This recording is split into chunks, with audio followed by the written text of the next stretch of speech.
నమస్తే అందరికీ, welcome to భాగ్య వంటిల్లు. ఈరోజు బెండకాయ ఫ్రై రెసిపీతో మీ ముందుకు వచ్చేసానండి. జనరల్గా బెండకాయని ఒక్కొక్కళ్ళు ఒక్కొక్క రకంగా చేస్తారు, కానీ కొంతమంది జిగురు ఉంటుందని బెండకాయని తినడానికి ఇష్టపడరు కదా. అలాగే చిన్నపిల్లలు కూడా చాలామంది ఉంటారు. అలాంటి వాళ్ళ కోసం ఈ రకంగా చేసి పెట్టండి, ఖచ్చితంగా మళ్ళీ అడిగి తింటారు.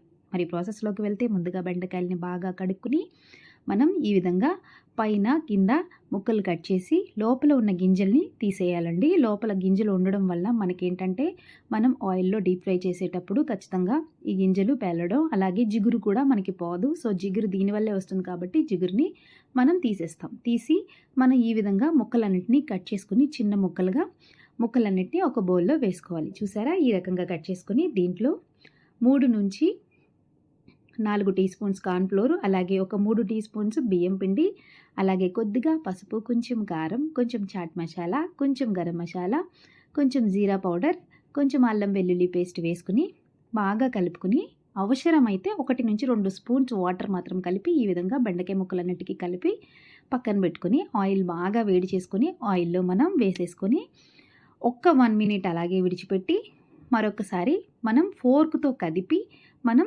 చక్కగా గరిటెతో తీసి సర్వ్ చేసుకోవడమేనండి. అంతేనండి, మన బెండకాయ ఫ్రై చాలా ఈజీగా ఉంది కదా.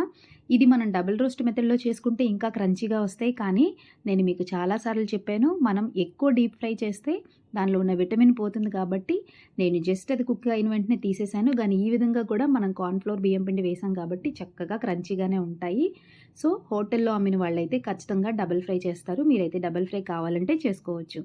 సో దాంట్లోనే మనం కొద్దిగా జీడిపప్పుతో గార్నిష్ చేసుకుని రెడీ చేసుకోవడమే. నచ్చిందా? మీరు కూడా తప్పకుండా ట్రై చేయండి. నా ఛానల్ ఎవరైనా ఫస్ట్ టైం చూస్తే ప్లీజ్ లైక్ చేయండి, షేర్ చేయండి, సబ్స్క్రైబ్ చేసుకోండి. మరిన్ని వంటల కోసం నాకు కామెంట్ పెట్టండి.